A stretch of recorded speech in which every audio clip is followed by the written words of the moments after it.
Gold's pulled back recently, but remains up over 50% so far this year. And equities are also performing very well. What do you think is behind the positive correlation between these two asset classes?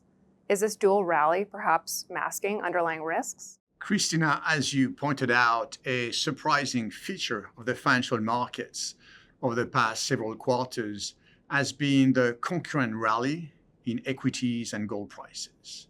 Historically, equities and gold have both participated in the nominal drift of the global economy, but they typically have done so in a counter-cyclical manner. Gold tends to thrive when equities struggle.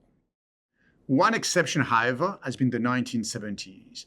In the 70s, we had fiscal pressure of the Vietnam War, we had the end of the Bretton Woods gold peg, but also pressure on the Fed to ease interest rates despite inflation. It resulted in a decade of stagflation. And while we don't want to overstate the historical analogies, there are some evident parallels between then and now. Today, most developed market sovereigns are indebted with debt to GDP in excess of 100%. They've been running large fiscal deficits over the past several years, north of 5% of GDP in the US. And any fiscal reforms have been quickly abandoned. The pension reforms in France recently, or the DOGE effort in the US.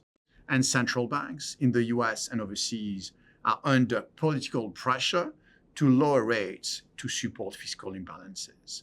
So one can argue that both equities and gold are sensing the fiat currency debasement risk and fear that central banks will eventually monetize their government debt, inflating both money supply and the nominal rate of the economy.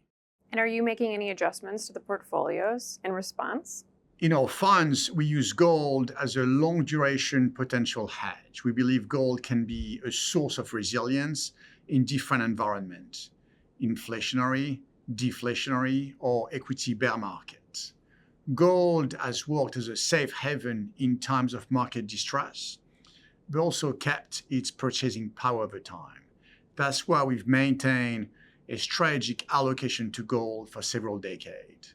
So with the recent gold rally, we've maintained that strategic allocation roughly constant, sub 15% in most of our portfolios, but we've been disciplined and we've actively trimmed our gold exposure, both bullions and gold equities.